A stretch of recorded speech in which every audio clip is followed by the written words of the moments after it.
5, 4, 3, 2, 1.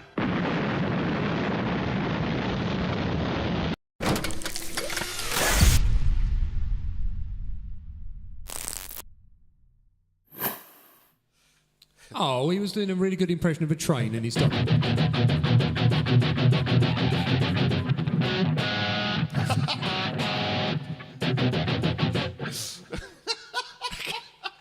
Hi, Homer! Hello, Homer. Hello, everyone. How are we all? However many of you are out there. So, what's been happening? What's been diddling around in your little worlds out there, ladies and gentlemen? What have you been doing, Mr. Simon? Working. Just working. You've got such a lovely low end there. Working. I've got a fat ass. No, you've got a beautiful low end. My top end's not that great. So, in both ways. What's the lowest vocal you can do? I don't think I'm... Yeah, it's a... So that's a C. I think that's about as cleanly as I can do. Yeah, anyway. a little bit lower than mine.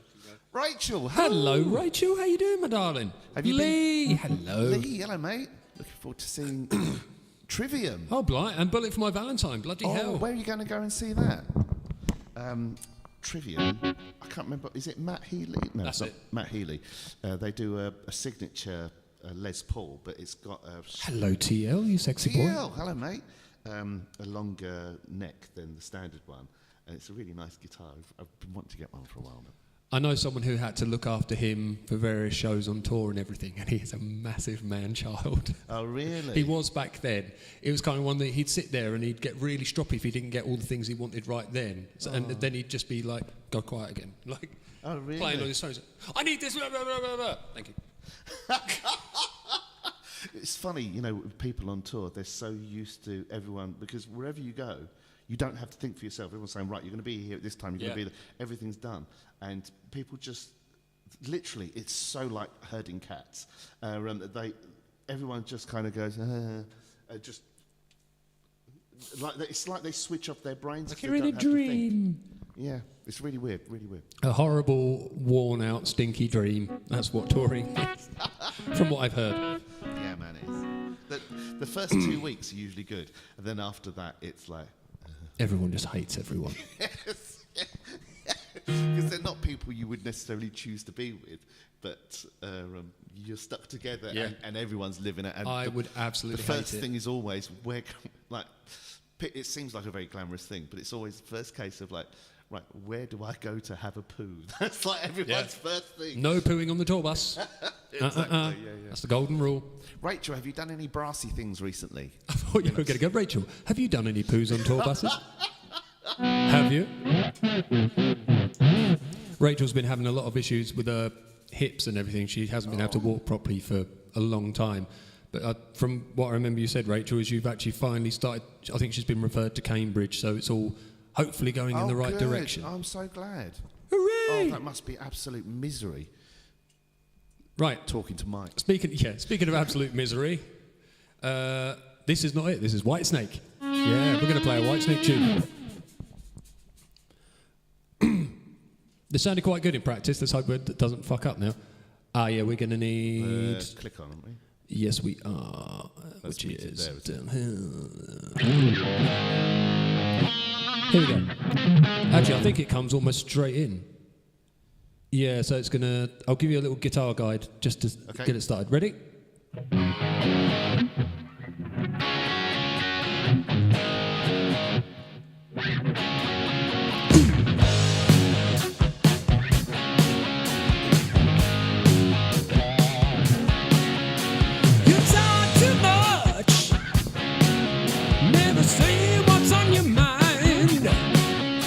It's written on your face.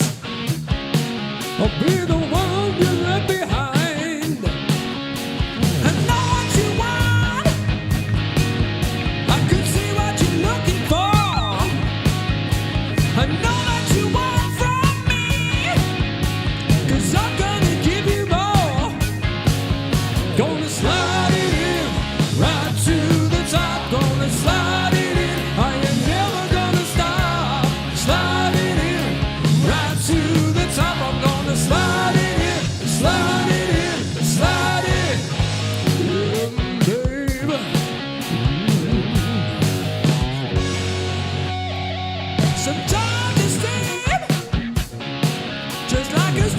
to me. But all the games you play make it easy to see. You're looking for love, though you try to deny the things you put me through. Tell me what I got to do to you.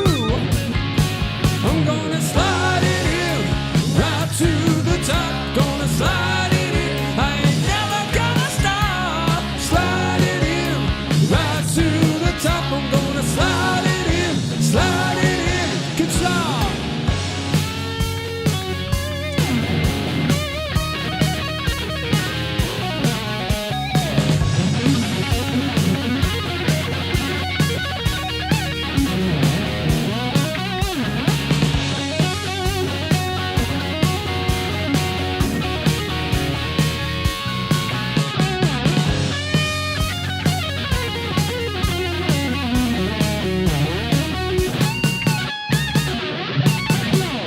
You talk too much, always treating me so unkind. I know what I got to do to give me some peace of mind. I'm gonna slide it in right to the top. I'm gonna slide it in. I ain't never gonna stop. Slide it in right to the top. I'm gonna slide it in. Slide it in. Slide it in right to the top. Slide it in. I ain't never gonna stop. Slide it in right to the top. I'm gonna slide it in. Slide it in. Slide it. Slide it in. Slide it right to the top, baby.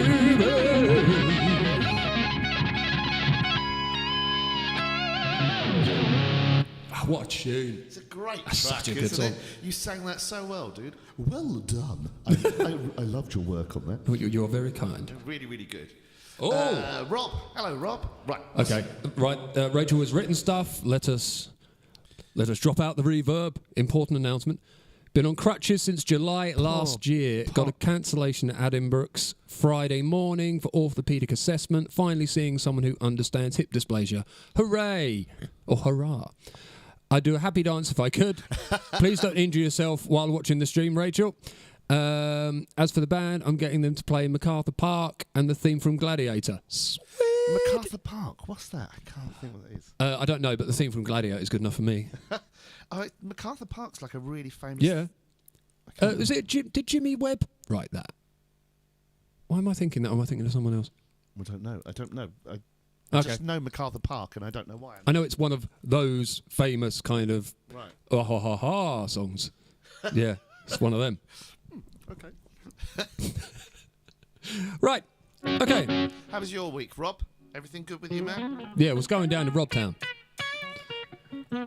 Right, we'll do one more, and then we're going. We're just gonna fuck off. Ooh, what have we got? Let's have a look. Something. Oh, try it. Yeah. Okay. We're going to try a bit of Bon Jovi. A song about faith, ladies and gentlemen.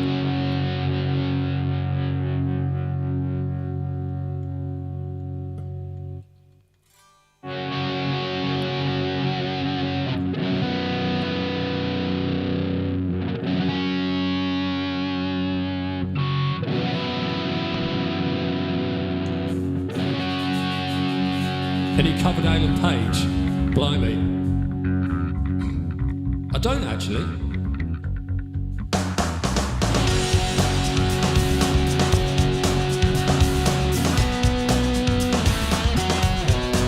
Mother, tell your children that their time has just begun. I have suffered for my anger. There are wars that can't be won. Father, please believe me. I am laying down my guns. I'm broken like an arrow. Forgive me. Forgive my wayward son.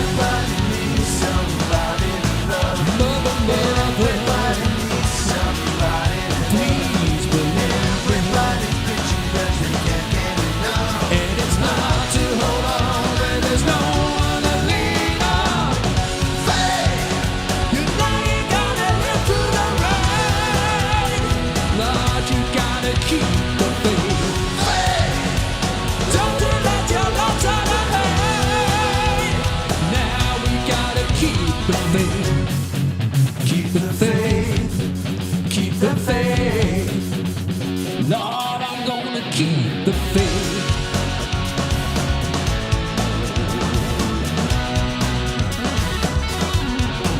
Tell me, baby, when I hurt you, do you keep it all inside? Do you tell me, oh, forgiver, and just hide behind your pride? Yeah. Everybody needs somebody to love. Mother, father, everybody needs you somebody to love. Please believe that. 'Cause the times are tough. Well, it's hard to be strong when there's no one to dream of. Faith, you know you're gonna live through the rain. Lord, you gotta keep the faith. Don't you know it's never too late? Now you gotta keep the faith. Don't you let your love turn away. Lord, you gotta keep the faith. Keep the faith. Keep the faith. Oh, we gotta keep the faith. Keep the faith. Keep the faith. Lord, we gotta keep the faith.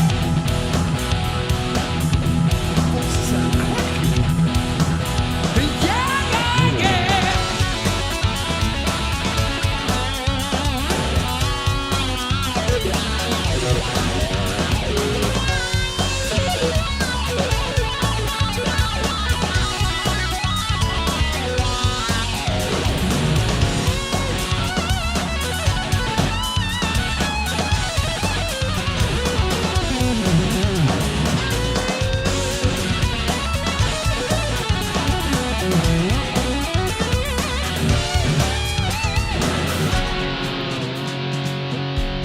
Good work, sir. Nice. Footsteps, society's lies. Don't like what I see no more. Times wish that I was blind. Sometimes I wait forever to stand out in the rain, so no one sees me crying, trying to wash away. Mother, father, the things I've done I can't erase. Every night we fall from grace. It's hard without the world in your face. Trying to hold on, trying to hold on. You know you gotta live through the rain. Lord, we gotta keep the faith.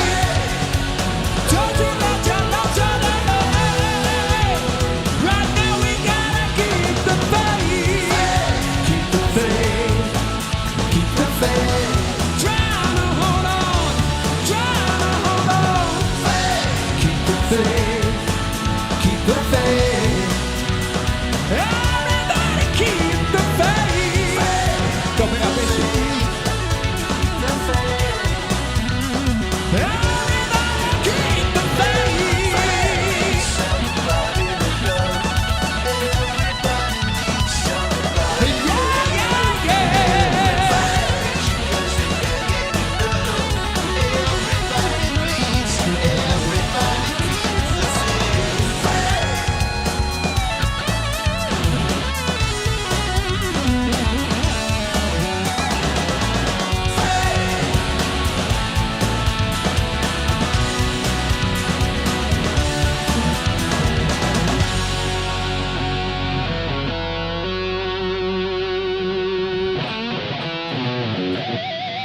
Corking solo, sir. Oh, you're joking, dude.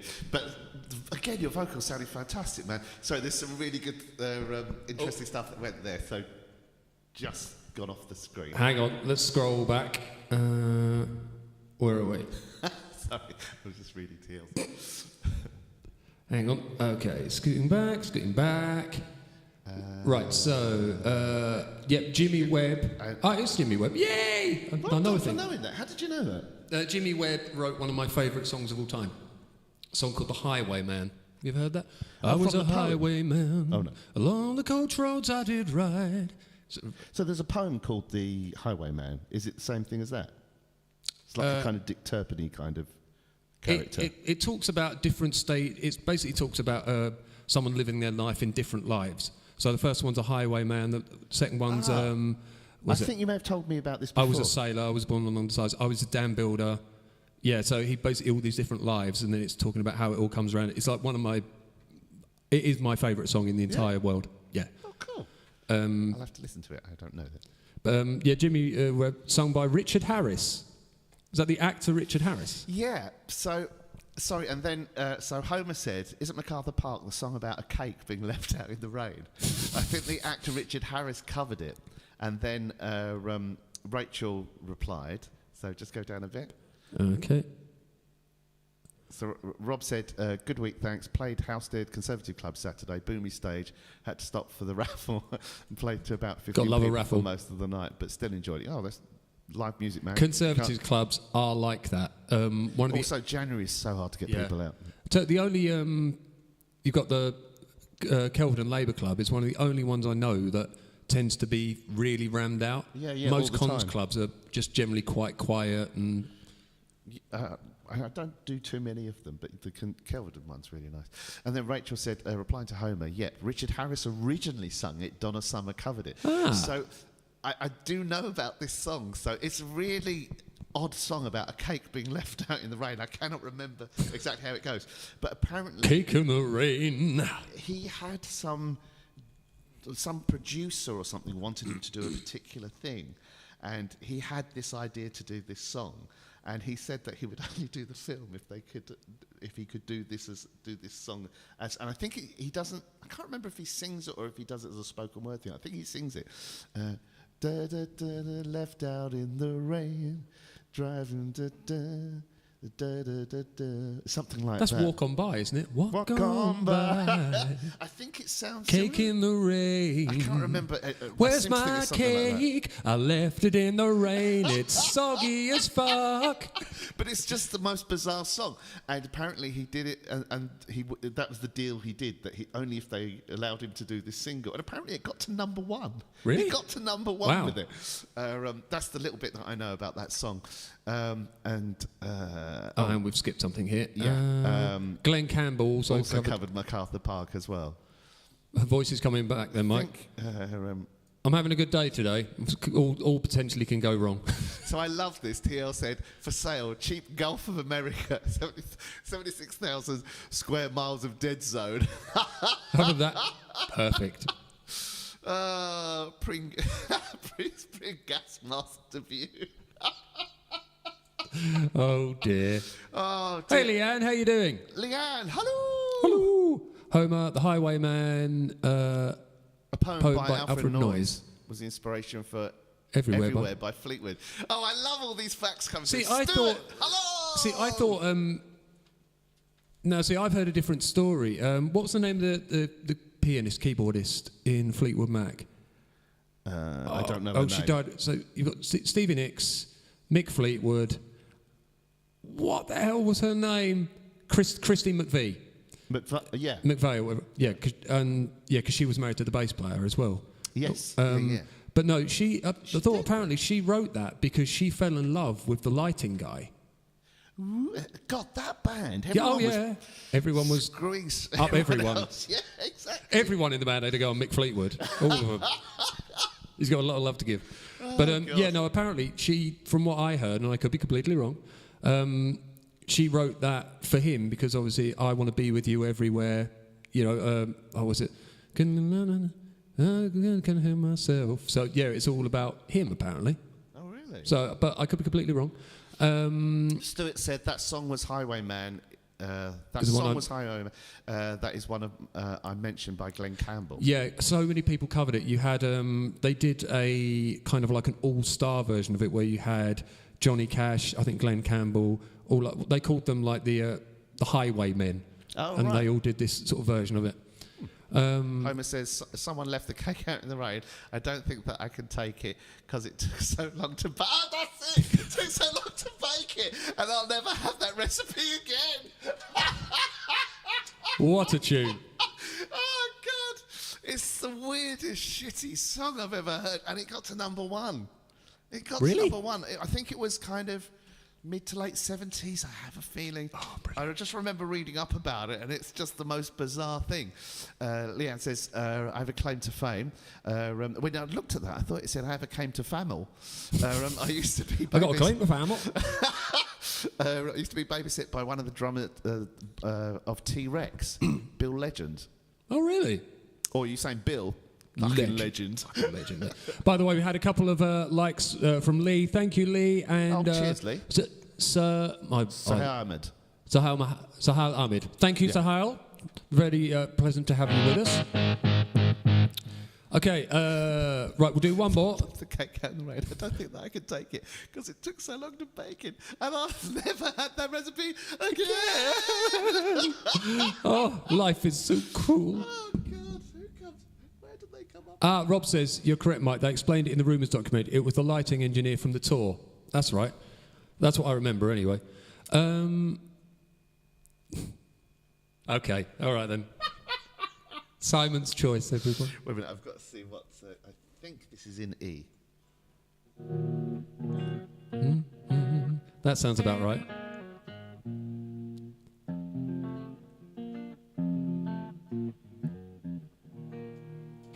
Okay, are you ready, Simon? Yeah. Here we go. Do I come in straight away? No, it should be... Oh, no. No.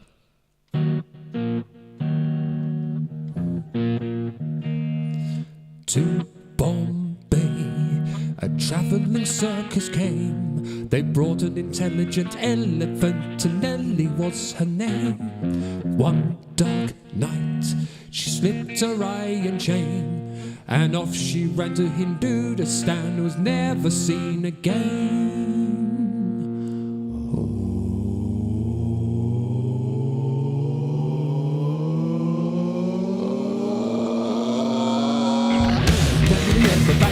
Said goodbye to the circus. Off she ran with a trumpet, trump, trump, trump.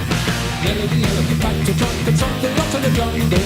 Off she ran with a trumpet, trump, trump, trump, trump. By night, she belted the circus band. When Nellie would lead the big parade, she looked so proud and grand. No more tricks for Nellie to perform. Taught her how to take a bow, she took the world by storm. Blame Simon.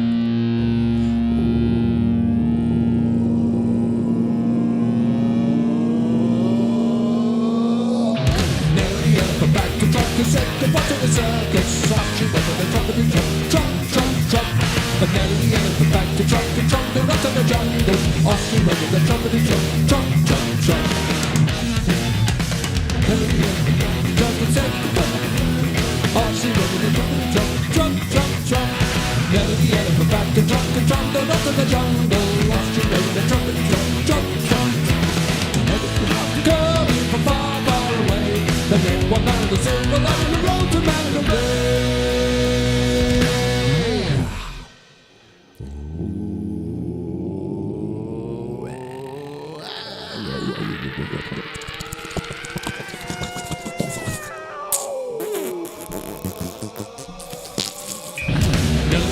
Back to Trump, he said goodbye to the circus. Austrian with the trumpet, jump, jump, jump. Nellie the elephant back to Trump, the rest of the jungle. She went with the trumpet, trump, trump, trump. Nellie the elephant back to Trump, he said goodbye to the circus. Off she went with the trumpet, trump, trump, trump. Nellie the elephant back to Trump, the rest of the jungle. Off she went with the trumpet, trump, trump, trump, trump.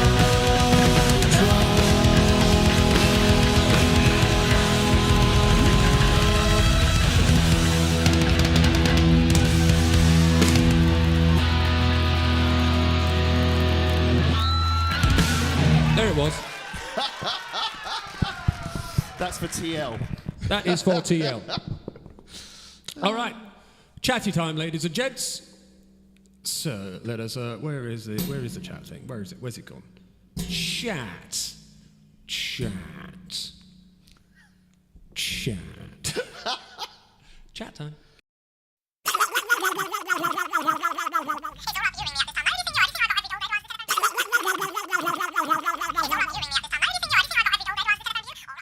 Okay, so in my haste to prepare for this, I forgot to write the chat subject. But, no.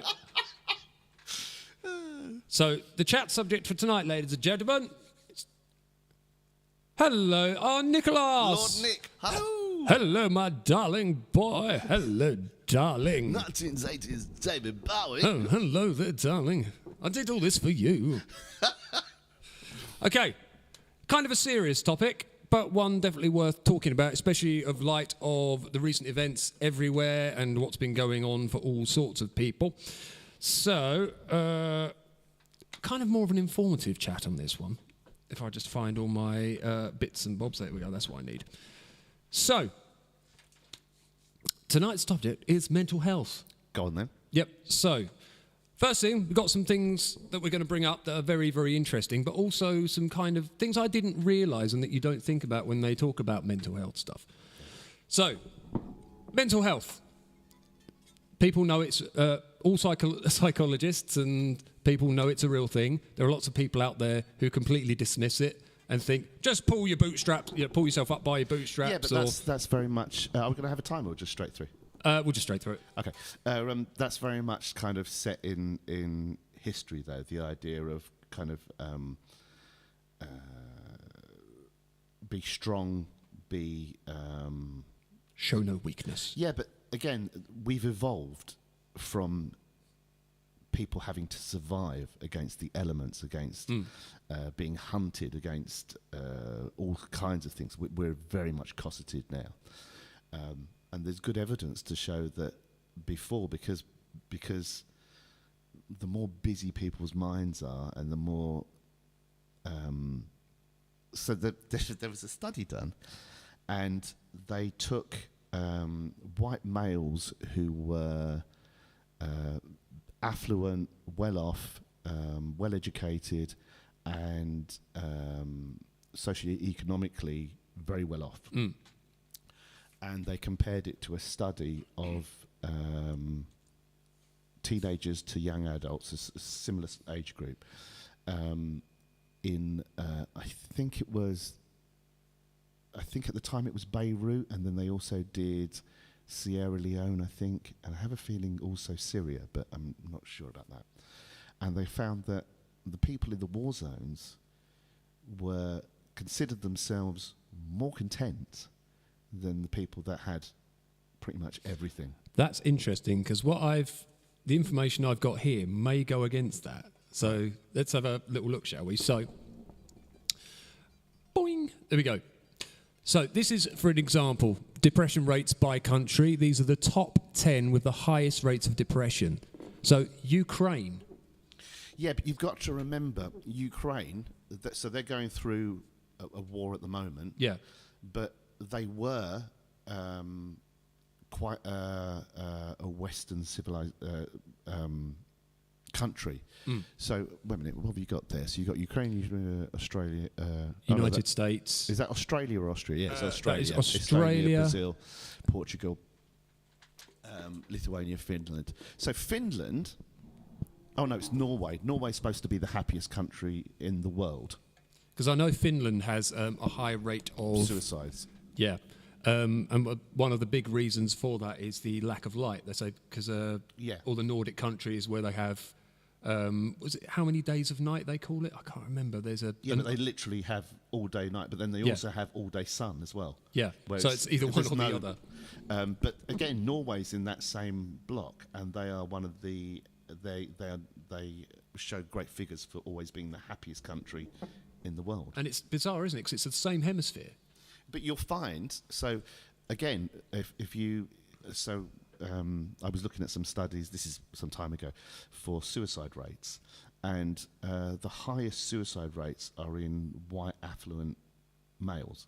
Because there's something, because there's also, we'll come to that actually, so we've got depression rates, the lowest ones, and there's also some context we have to add after this, which is all in the documentation I've got.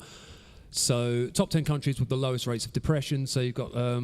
so, again, when you look through this, you've got Laos there, you've got Papua New Guinea. These are much more a lot less westernized countries. They're a lot less affluent, but because they're having to work to survive, and they don't have as much as us. They actually so when they're doing these things, they're asking people their opinions and their questionnaires, and they feel that they are adequately happy. Something Nick just said, the pull yourself together attitude is more from before the 80s, but that attitude is still making itself felt, especially by people who don't understand. So, yeah, absolutely, Lord Nick. And also as well that the idea of, again, so we've evolved to survive. So our ancestors and stuff, the thing of being strong to survive, the weakest were, literally were just left to kind of... Yeah.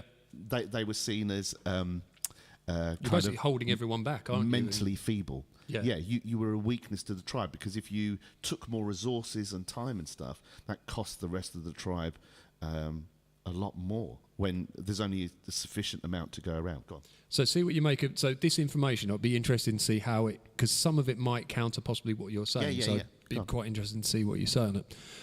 So interpreting data on depression. While the numbers listed above and below are valuable and vital, it is important to keep in mind that the true rates are likely much higher, especially in less developed countries. Yeah. Depression is much more likely to be diagnosed in higher developed countries whose more robust healthcare infrastructures and far better equipped to identify and treat mental illnesses. So what they're saying, there's also... So just keep that up for a moment. That's really interesting. So one of the reasons that first bit, the true rates are likely to be much higher, especially in less developed countries, is because they still have that, like Lord Nick was saying, that attitude of you have to work hard, you've got to be strong, you've got to... So admitting that, which is, if you go back to the 60s, 70s and even 80s, admitting that you were struggling with stuff was seen as a weakness. So it's something that you wouldn't say, especially if you're being in a study or questionnaire, it could be. So that's one of the reasons they mention that. Again, this is what study... But then also another thing that's come out in studies is that people, this idea of fear of missing out. So if you don't feel like you're missing out, you feel that you're doing quite well. When you feel that everyone else is really rich and doing really well and they're having these great lives, especially with things like social media and stuff, it makes you feel worse. A lot of people feel a lot less content with what they have, as opposed to feeling depressed about what they've not got. We've talked about this with social media, haven't we? That since social media has become a thing, there is a drastic increase in... And also, as well, there's been lots of studies with that on social media, that people have this urge and this need to show what they see as their best life. Look at the amazing things we're doing. Look at the amazing life I'm leading. I'm sitting here in my thermals, ladies and gents. That's the kind of life I am leading. With his cock out. And I was going to go like that. Like, really, Mike? There we go. Ding, ding, ding, ding, ding, ding, ding. Again, so they've looked. So why do people feel that need to show? Look how amazing my life is. Look at all the highlights of it. It's this need of hierarchy to impress. A friend of mine said a while ago when we were talking about this, he said basically social media is a massive dick swinging contest.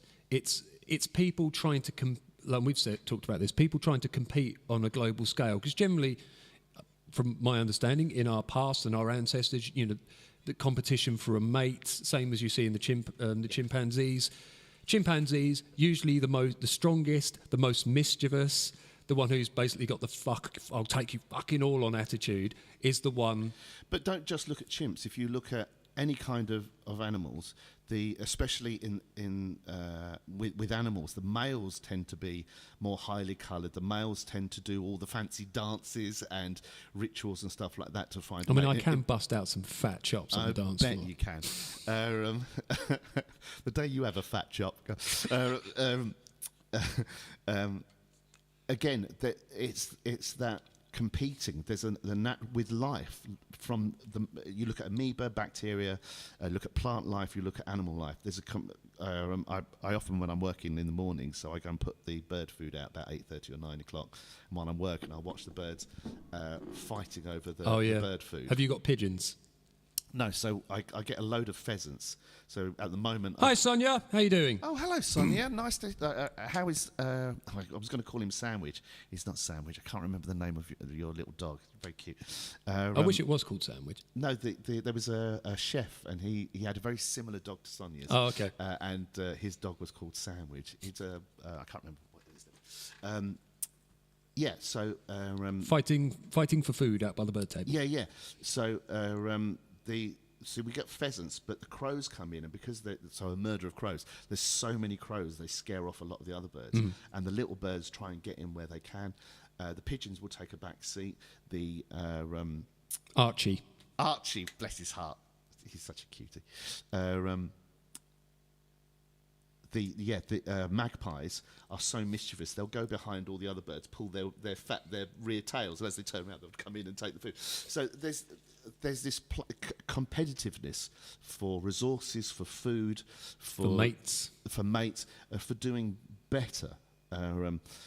With lions, they'll males have a big pride of females. You get that with quite a few different animals and stuff, and Mormons, and so. Life has this natural competitivity. So if you feel that you're breaking even, if you feel that you're doing well, you get a greater contentment, really. Contentment and peace is the only thing where you kind of feel relaxed. But then some people are concerned about their own, how am I doing? What money have I got? What possessions? Other people are really tormented by, say, things in the world. Like for me, I get so depressed when I read, Trump got in and then rolled back all these protections that are there. Just the rise of the right wing all around the globe. Yeah, you're massively impacted because you're one of the biggest empaths I know. Oh, it's very kind of you to say. I mean, I think I have an incredible life. I do the one thing in the world that's like breathing for me. I get to play music all day. I'm surrounded by wonderful people. I love doing this. No, but you are a really rare human being. But anyway, that's another story. But none of those things, nothing in my life. I'm really content with everything. I don't really own anything, but I'm really content with my life and everything. But things outside my life that are just beyond my control. I can't do anything about that. Just the misery I see, people doing horrible things to each other, things that... seeing people going through struggle, people in pain, it has a massive effect on you. And it all, for me, I see it all stem from a lack of empathy, where people put things on other people. It's odd, how ironic that you're when you feel depressed, it's because your empathy towards lack of empathy. Yeah, but that's what I see is just... Hello, Carrie. Tis my other half. Hello! Just... That's such a sad thing.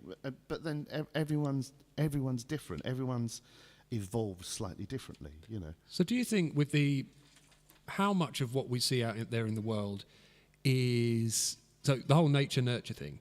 So obviously a big part of our competitiveness and the opening to the world stage in social media. And now we're not just competing in our local communities or the areas we live. It's now world stage. And I'm seeing all of these things of people saying they're doing this, they're better. It's like this massive data onslaught to make us feel really insecure. But so how much of that do you think it's just exacerbated our natural urge to compete? So this is the way I would say to think about it. So all of us went to school, and some of us would have been to quite big schools, some of us may have been to smaller kind of where there was 30 to a class and you've got 3 classes or something, or maybe 5 classes where the people in your year, you were struggling to maybe make the football team, or to make the netball team, or to get the top marks at a certain lesson, or anything like that it could be, and that was your peer group, and that kind of set the bar, and that was the thing you would be shooting at or trying to be, or Yeah. some people wanted to be, the popular kids, or good at computer, whatever it was, whatever those things are that you're aiming for, that bring you pleasure or that you set your sights on. And then suddenly, for the kids today, it's not just their classroom or their school. It's the world. It's the frigging world, And what they see is that especially in the Western world, we live in a consumerist society. We live in I can't think what the word is, where money is God. Yeah. And Capitalism. Capitalism. Thank you so much. What an idiot. And All right, be nice. No, you're not you. Me. It's such a stupid thing. I couldn't think of the word. Where that is what people are shooting for. I need to be famous. I need to be seen. I need to be an influencer. I need to be rich. Whereas really none of those things will bring you any happiness. No. There's more and more studies coming out where they're tracking and following these people, and they're actually this kind of the idea of pot will eat itself. It really is that. Yet people are striving to that, and the actual thing that brings us happiness is being next to someone. Like I always think a hug is such a powerful thing. Like our friendship. If you carry your girlfriend, that comfort, that love you have, that's the things that are really going to bring you happiness, and that doesn't cost anything. The things it costs are empathy. The things it costs are consideration, Putting your best foot forward. And trying your best for that person every day, not just Rob once. said, my feeling, having been through it, you can be strong and admit you are suffering. The only person you really have to admit it to is yourself. If you don't, no amount of anything will make it better. That's so true, Yep. Rob. No one, like, if you're feeling down, me going, oh, cheer up, or kind of, don't worry about it, everything will be all right. It doesn't stop. We're the only ones that can help ourselves, and worry is one of the biggest things. And with worry is always an unanswered question. If you go, I've got money troubles, or I've got girlfriend troubles, or whatever, and I don't know where it's going to go, I don't know what's around the corner, that's a worry. Whereas if you go, well, I got money worries, but nothing can harm me, or they can't do this, or they can't do that, or they have to wait till I do this before I do that, or I know I can pay that bill because I know this wage is coming in, or whatever the case is, then the worry goes away because you've got an answer to that question. Nick says, one of the biggest problems facing us sufferers is that mental health services rely on throwing generic solutions at you rather than trying to offer bespoke help that can be more helpful. Yeah, I mean, the thing is, there are so many different avenues you can pursue. There are so many different therapies, whether it's CBT, whether it's EMDR, whether it's neurolinguistic, NLP. Neuro-linguistic programming is slightly different. It's not really a therapy as such. Okay, a coping method, or like a way of reprogramming. Parts of it can be, definitely. But there's like multitudes of different therapies and things, but it's not only finding the right thing that works for you, whether it's seeing a psychiatrist, or whether it's a therapist, whether it's talking therapy, whether it's all these different things.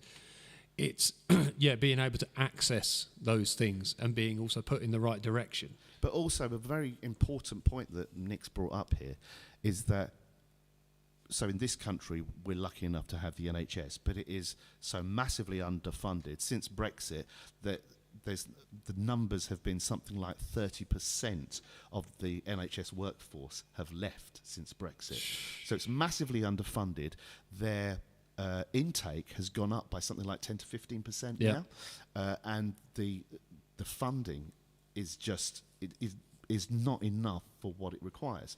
So what happens is, everyone, you go and see a GP, you've got they've 5 minutes that they've got to spend with you. They've got to try and quickly assess whatever you've got, get you out the door to get the next person in. And the same thing with mental health things. So everything has to be formalised because it's on a budget. It's on such a tight It's one of budget. the things about when you see a GP as well, and it's something I've noticed that's very interesting. In our surgery, for example, when they get a new doctor there, because they do a lot of trainee doctor stuff, the trainee doctors are more likely to put you in for things than the senior doctors are. Yes, yeah, Because absolutely. the senior doctors, especially ones who may be partners in the in the surgery. They know what the cost of those things are, Yeah. and they're having to balance that out. Naturally, if you've got a set amount of funds, and you've got such a big client base, you've got to think, well, I need to apportion a certain amount. That's why people, it'd be great if everyone could have the life-saving drugs that they need, but what's happening is people aren't getting that, because it would mean then another 20 or 30 people won't get any kind of, because there's, and we've successive government, regardless what they've been, successive government after successive government we've seen in this country has just been pushing consumerism, and because they see that as a way to keep the economy going, and every country runs like a business. The bottom line is money. And so it's just greatly underfunded. Sonia says, fame is the new materialism. That's such a great comment, Sonia. Yeah, that's it really is. It really is. There are so many kids, when you ask kids at school, what is it you want to be when you're older? A lot of them are like a YouTube influencer. Well, because it seems like you don't do anything and you get all these rewards, because that's the thing that's being portrayed. Yet there's been, again, study after study. So there was this... I mean, mate, we're rolling in it. With our £63 every 6 months that I earn from YouTube. Really? Yeah.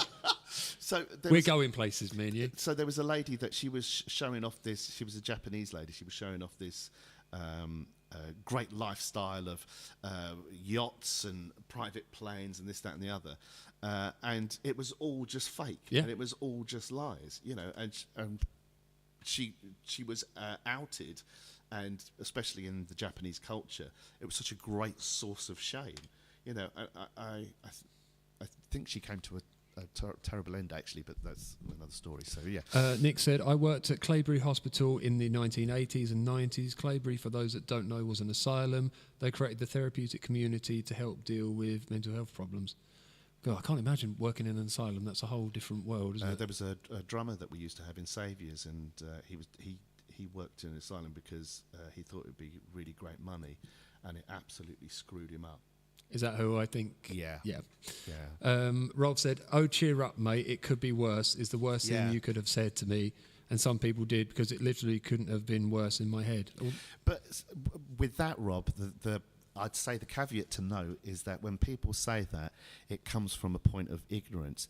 That I think, for the best part, people mean well. They just don't understand, or again, I see that as coming from a slight lack of empathy. It takes time to sit with someone and go, right, what? Again, people don't ask enough questions. Asking the question of, how are you feeling? What's up? Where are you feeling the pain, and what? It's great to just get rid of the thing that you feel uncomfortable with. Cheer up, might never happen. Ignorance, I think, is the right word, because I know until I went through depression, I was very I didn't understand it, and I was very sort of, you'll be fine. Again, that kind of attitude, and it's not until But then that's bred into you and all of us from a very young age, because that's our history. Go on. But yeah, it wasn't until I actually went through it and realised that when you're in depression, you're not in control of your own mind. And it's literally like just living in a fog. So when you say you're not in control of your own mind, just explain that. It's like you're trying to steer a ship in fog. You kind of know, like for me, I lost, all I felt was down all the time. I didn't have any emotion. I didn't enjoy anything. I felt completely just closed off. And I said it was like steering a ship in fog. I kind of knew my destination was supposed to be there.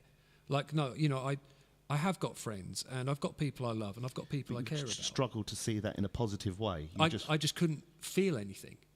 So I'm like, I know I need to keep going in this direction, but it feels just completely pointless. So what they found is that your enzymes change. So cortisol, I think, is or cortisone.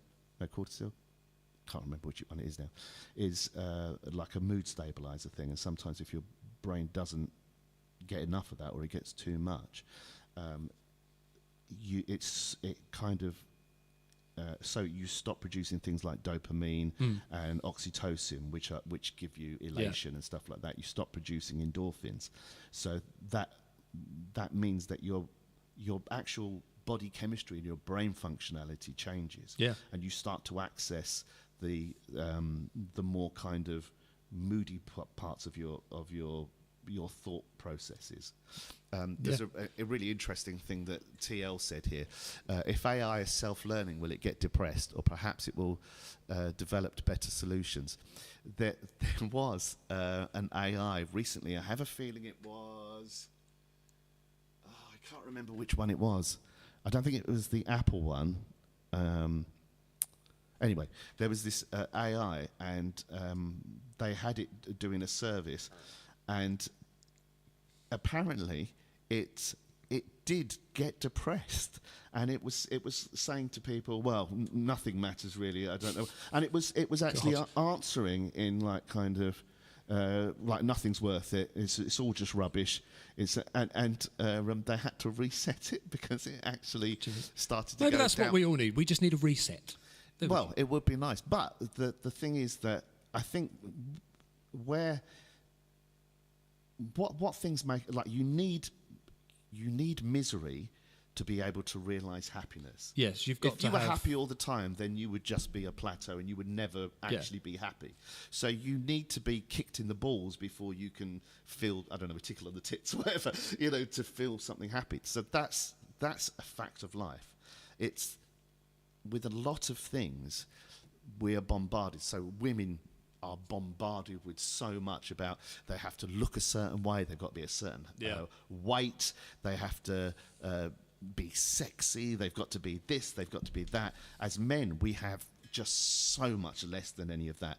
Someone who has disabilities, from that moment that they have the disability, if it's from birth or at some point where they've been made disabled, everything that they come up to, everything that they come across, that's that barrier that they have to come. Every time they meet someone, it's going to be, right, are you going to be looking at my wheelchair, or are you going to be looking at my eyes, or whatever it is, you know. Myself as a person of colour, I didn't realise I was any different until I was about 5.5 or something, and we were walking to a shop, and there was a load of kids on the other side of the road walking along doing Nazi salute? Nazi salutes. What, doing Elon Musk at you? Yeah, they were Elon Musking me. And I remember turning to my dad, and I thought it was quite funny because I just thought they're doing a funny walk. My dad was so angry. He was going, and they were shouting things at us, and I didn't understand what any of it was because it was all kind of racist names and stuff. And at 5.5, I didn't understand any of that. And then he he said, "Oh, don't worry about it." And we got home, and then they explained to me that I was brown, and so at my school, there was just myself, my brother, and I think one other kid that were brown, and everyone else was white. Now there's a greater mix, but so I didn't. Just the shock that, oh, holy fuck, I'm so different to everyone else, you know, and I didn't realise it. Just never saw that. Depending on the area you're from, like, I mean, I'm a little bit younger than you, but at our school there was a lad called Nikhil. There was Samantha Shah. There's only a few people of colour at our school, but they were treated, nobody, not that I can remember, everyone was friends with them, they were treated really well. So again, maybe demographic as well had been... Very often when you see things like that, because, so it would be like when you were at school, how many girls did you notice had misogyny thrown at them? Because we see it from our point of view, or we see it from, we're not subject to that. Whereas... so I had loads of racism. Oh yeah, I know, you've told me you got... And there's lots of things that you realise that you wouldn't realise happened to me. I mean, we've been at gigs where things have happened and you've not realised it, you know. So yeah, that's just right. So we're missing some of these. Okay, so we've got Nick. I worked at we've done the cheer up. Blah, blah. Oh, something TL said that depression is linked to intelligence. There is studies that show that. Yeah. I suppose there's something about being kind of having a lower IQ and being blissfully... There's a great thing that Chris Rock said. He said there's a reason why they say ignorance is bliss. And it's, again, if you don't realise you're missing out or that things can be better, you actually don't. And also, again, people that are kind of narcissistic, sociopaths and stuff like that. And again, these are big terms that people tend to band around without really understanding the full context of it. These are clinical terms that talk about very repeated patterns of behaviour that continue. But lots of people that are self-involved are only upset by the things that they feel they're not getting further with. You know, we know someone like that, don't we? We were talking about. We know loads, quite a few people like that. Nick says mental health funding was devastated when care in the community was introduced in the late 80s. Great idea until the funding was cut by 2/3. Oh, who'd have thought that cutting funding would cause problems? Boris Johnson was, so in 2013, he was one of the MPs that voted to suspend nurses' pay for, I think it was 7 or 9 years. Jesus Christ. And then when, during the COVID outbreak, he was going, we should all be clapping them on, but still wouldn't give them a fucking raise. Yeah. Carrie said a chemical imbalance, what we were talking about with depression. Yeah, mine, we think, like mine, for example, must have been, because also one of my sisters has it as well. And she's living the best life she ever has done, and she's so happy. But if she stops her medication, it's instant plummet. Again, yeah. So because your body will stop producing certain enzymes and stuff. And again, that's why lithium's a great balancer. There's loads of other things as well. Nick says, in 1997, the NHS handed over the service to the accountants and stopped clinicians, matrons from deciding treatment based on medical need rather than a spreadsheet. That's really great comments, Nick. Thank you for they're all very good comments. Really, really, really good. Yeah. Hello, Nick. You're Chris, and you could do a chat with Mike on your show. Yes, Nick. Come over, have a chat. We'd love to see you. It's been too bloody long, sir. Homer, comedians are more than likely to be depressed, people's study found. That's very true. Yeah. Well done, Homer. Yeah. There's quite a few studies on what drives comedians, because So I remember one study I was reading where it said it comes from a point of trying to superficially make yourself happy. It's the same as the comedy guy. Like, did you have at school where, like, when certain people get bullied, they deliberately play up and be the funny guy? Yeah. Because it's that way of trying of diverting attention. Exactly. So they always score very high on depression ratings, because when they're on stage, that is usually the high that they get. Yeah. And then when they're off stage, they're same as a lot of musicians to chase that. Yeah. Musicians are very similar. All right, quickly, got to plough through what this other stuff we had here. Therefore, less developed countries do not necessarily have less depression. Rather, their treatment of mental illnesses often takes a backseat to broader concerns such as hunger, disease, and sanitation. In fact, the World Health Organization estimates that 76 to 85% of people suffering from mental health disorders in low and middle income countries lack access to the necessary treatment. So as you said, it's the fact that a lot of these people probably do have it, but its other concerns are more pressing. And also environmentally, like socially, it's not, because like in the West, sort of late 80s, the idea of go and see a therapist became a very big thing. Yeah. All the stars started doing it, and then it was kind of seen as kind of they cover that echelon, in the next bit actually. No, that's all right. Moreover, even in developed nations, many cases of mental illness go undiagnosed and unreported because the patients are either ashamed of their illness or unaware that it's a medically treatable condition. Yeah. I know far too many people who feel like that. And it's seen as weakness. Yeah, exactly. Depression rates are rising around the world, but it's likely this rise is due at least in part to a good thing. More patients than ever before are seeking and receiving treatment for mental illness rather than going undiagnosed. In many countries, including the United States, the stigma surrounding mental illnesses is gradually decreasing. This enables a more open discussion of mental illness and makes people more likely to seek help when they need it. That is possibly one of the most important things in this. And finally, a nation's culture can also have a significant impact on both the mental health of its population and the availability of mental health treatment services. Additionally, certain symptoms of depression are more common in some societies than others due to cultural factors. For example, while depression is relatively uncommon in Japan, the suicide rates are high for children and teens aged 10 to 19. This is most likely due to pressure to do well in school and work and conform to group norms. And also as well, so in China... Breathe. That's really good. Thank you. In China, there's quite high suicide rates, but because of the regime, the figures they release are very different. Very doctored, I would have thought. To the people on the ground say that there's very different rates. So again, cultural things have a big impact on it. So the moral of the story is, ladies and gentlemen, if you are suffering, do not suffer in silence. There are people who've also been through it who do understand, and a lot of the time, when you reach out, you might find out that someone who you thought was absolutely okay has either gone through it or has been through it, and may be able to lend a friendly word of advice, or just be someone who can listen to what you're going through. So more people than you realise are dealing with this on whatever level, whether they realise it or not. So don't be afraid to reach out to each other. All right? Well said, dude. Yeah, well said. I'm looking at you. And you, and you, and you, and you, and you, and you. So there. Shall we end with a song? Yeah, man, yeah. The stigma of working in an asylum was huge. I found it to be the happiest place I ever worked at. Oh, wow, man. Okay, Nick, you you need to come on We here. really need to we talk need about to it. have a It'd be talk really about this. interesting. Right. Do you want to do that? Yeah. Let's give it a go. Bit of Queen to finish off, ladies and gents. Let's... oh, hang on. Whee. Wrong scene. Wrong button. There we go. That's the one I want.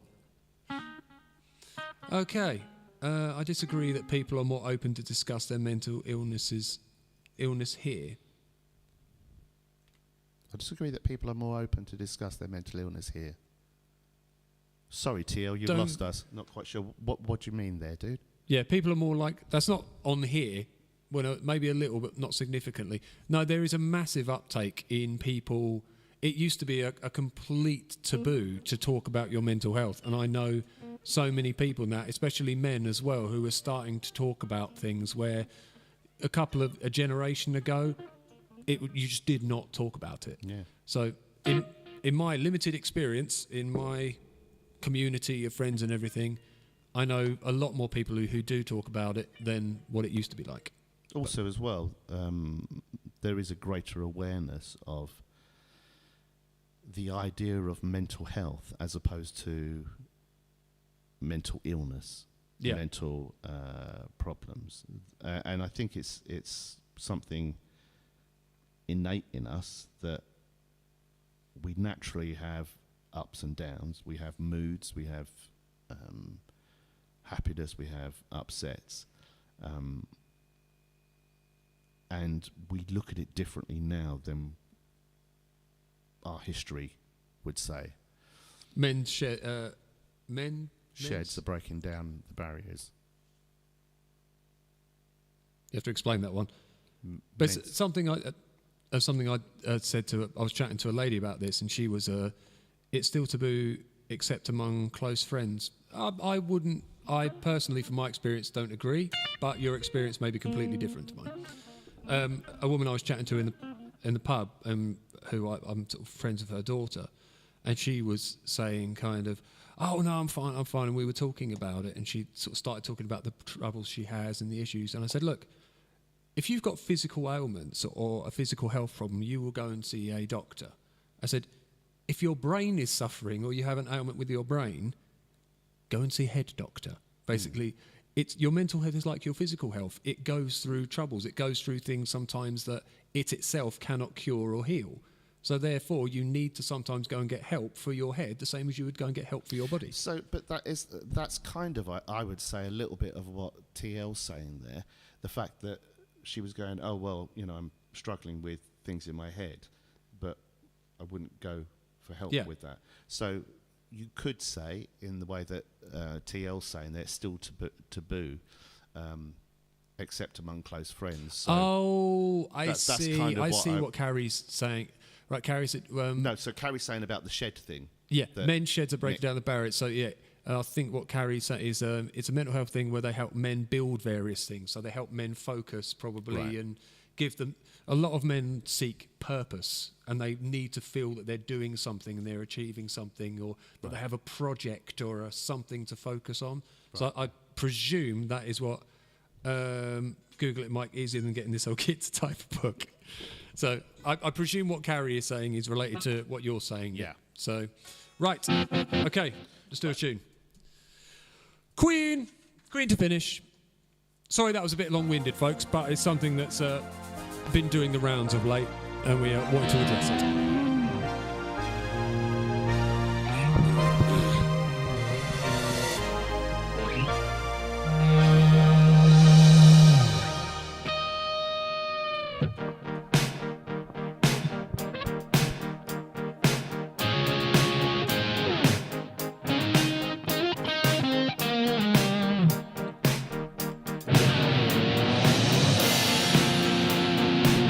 Well done, Carrie. I want to break free. I want to break free. I want to break free from your life. You're so self-satisfied. I don't need you. I've got to break free. God knows. To break free. I've fallen in love. I've fallen in love for the first time. This time I know it's for real. I've fallen in love. Yeah. God knows I've fallen in love. It's strange, but it's true. Yeah, I can't get over the way you love me like you do. But I have to be sure when I walk out the door. Oh, I want to be free, baby. Oh, I want to be free. And Lord, I want to break free.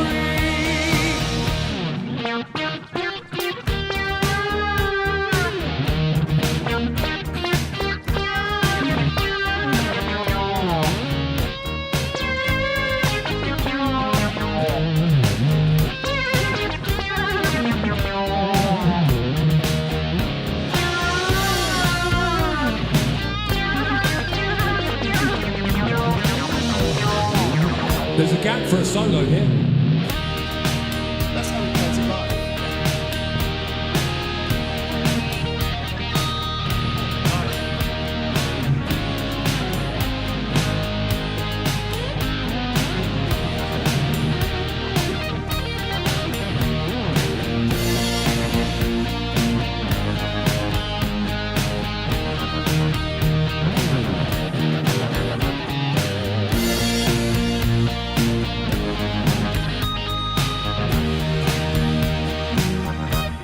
But life still goes on.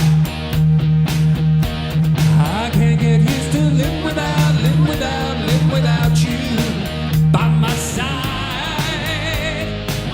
And I don't want to live alone.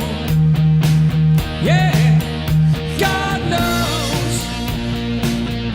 Got to make it on my own. 'Cause baby, can't you see? I've got to break free. And I've got to break free. I want to break free. Yeah. Come on. I want to break free.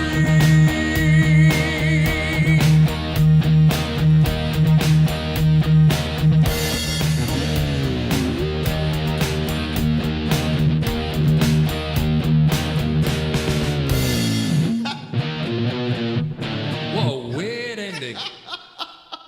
All right, ladies and gentlemen, thank you for joining us this evening. I know the second half got a little bit heavy, but as I say, it's an important thing. Just wanted to say something about it and have a discussion about it and put some stuff out there into the ether. All right, everybody. What are you doing this weekend? I'm playing with Sons of Southpaw Don't know where. Don't know where. There's no sky up in the bar. Stormy Nick weather. says, better schedule at least a 2-hour vlog on the subject, but that won't even touch the sides. Yeah, but I mean, it is like anything. The more that you go into it, and the more that you know, it's a vast subject. But there's someone very special that we know that was affected by it, and I think it's really good that you spoke about it today. Really Yes. good. So, unfortunately, we're not going to talk about who it is or anything. For those of you who know, you already know. But throughout my life, I've unfortunately known too many good people we have lost by the wayside due to such things. So if we don't all support each other, and we don't have empathy for each other, and we don't let people know that it's okay to talk about this stuff, it's okay to feel this stuff, it's not weakness, it is part of the human condition, it's part of being alive, it's part of experiencing life. And if we're not all there for each other to help each other through it, we can't all be a lone warrior who just battles against everything that's thrown at us. We all need help from time to time, especially from each other. So love each other, everyone, and take care of each other. Again, much finger pointing. Yeah, thank you so much for joining us, and be kind. Indeed. See you later, everyone.